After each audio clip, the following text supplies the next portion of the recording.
행복한 교회 성도 여러분, 이 영상을 보시는 하나님 나라의 귀한 자녀 여러분, 오늘은 2023년 5월 25일 목요일입니다. 오늘 매일 성경 본문에서는 도피성 제도에 대한 설명이 계속됩니다. 어떤 이유든지 고의로 사람을 쳐서 죽인 자는 용서받을 수 없습니다. 그들을 위한 도피성 제도는 존재하지 않습니다. 이제 본문은 부지 중에 사람을 죽인 사람의 경우 이들을 어떻게 보호해야 하는지, 도피성에서 어떻게 살아야 하는지, 그 도피성을 떠날 수 있는 길이 있는지 등에 대한 안내를 하고 있습니다. 오늘 본문을 나누어 보겠습니다. 민수기 35장 22절부터 25절, 비고의적 살인의 예와 절차 26절부터 29절, 도피성 생활 규례 30절부터 34절, 고의적 살인에 대한 규정. 오늘 본문 민수기 35장 22절부터 34절까지의 말씀을 듣고 다시 오겠습니다.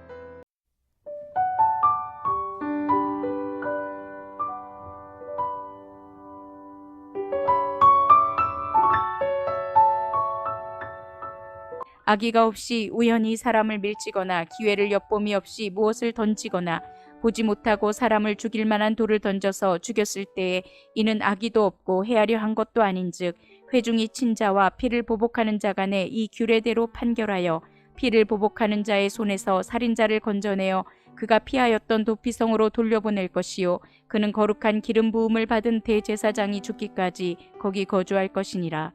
그러나 살인한 자가 어느 때든지 그 피하였던 도피성 지경 밖에 나가면 피를 보복하는 자가 도피성 지경 밖에서 그 살인자를 만나 죽일지라도 피 흘린 죄가 없나니 이는 살인자가 대제사장이 죽기까지 그 도피성에 머물러야 할 것임이라. 대제사장이 죽은 후에는 그 살인자가 자기 소유의 땅으로 돌아갈 수 있느니라. 이는 너희의 대대로 거주하는 곳에서 판결하는 규례라.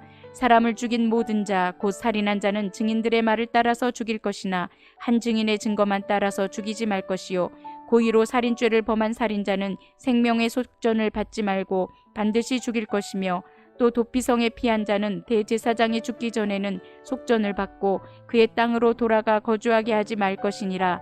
너희는 너희가 거주하는 땅을 더럽히지 말라.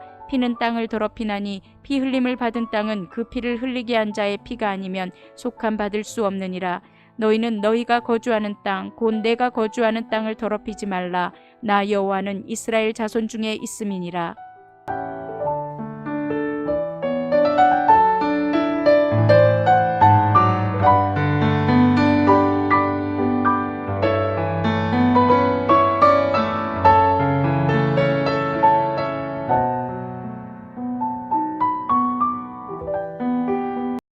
고대 근동 사회는 법이 세밀하게 제정되고 관리되기 어려운 구조였기 때문에 피해 복수를 허용하는 것이 고대 사회의 안전망을 확보하는 하나의 수단이었습니다. 하지만 불의한 죽음이나 과도한 피해 복수를 막기 위해 도피성 제도 역시 주어졌습니다. 의도치 않게 피를 흘렸을 때 그 사람을 도피성으로 보내어 그의 생명을 보호하기도 하며 살인한 자를 땅에서 격리시킴으로써 땅의 정결을 지키려는 이중의 목표를 가지고 있습니다. 오늘 본문을 세 부분으로 나누어 자세히 설명드리겠습니다. 첫 번째, 비고의적 살인자를 보호하다. 원한도 없고 해할 의사도 없이 부지 중에 사람을 죽였다면 겉으로는 고의적인 살인 행위와 다를 바 없더라도 살인 동기가 다르기에 용서받을 수 있었습니다. 살인한 자는 증인의 말을 따라 죽이지만 한 증인의 증거만으로 증거가 성립되지 않고 둘 이상의 증인이 있어야만 했습니다.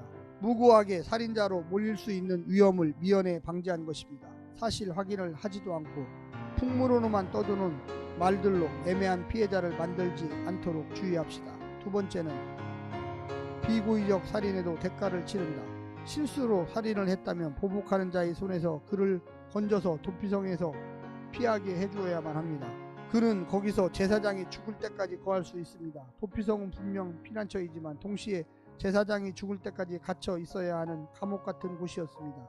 실수로 살인했더라도 생명을 해친 일은 결코 가볍지 않습니다. 대제사장이 죽기 전에 도피성을 나갔다가 보복을 당하더라도 그 책임은 도피성을 나온 본인에게 있습니다. 은혜를 은혜로 받아야 합니다. 무한한 자유를 요구해서는 안 됩니다. 성경이 허용한 범위 안에서만 은혜와 자유를 누립니다. 마지막 세 번째는 살인자에게 제한된 호의를 베풀다. 살인자에게는 속전을 받지 않고 도피성에 있는 자에게도 대제사장이 죽기 전까지는 속전을 받지 말아야 합니다. 돈으로 법을 피해가려는 시도를 방지하려는 조치입니다. 사람 위에 앉아서 법을 집행하거나 사람 위에 군림하려고 법을 이용하는 자들에게 화가 있을 것입니다.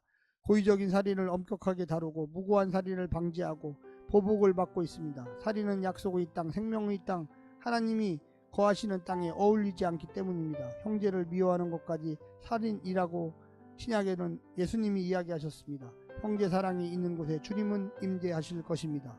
사랑하는 성도 여러분, 모세의 율법 안에서도 살인은 매우 엄격하게 다루고 있습니다. 하물며 이 땅에서 살아가는 성도라면 결코 살인하거나 남을 미워하지 않는 태도를 가져야만 하겠습니다. 오늘 하루도 승리하십시오. 샬롬.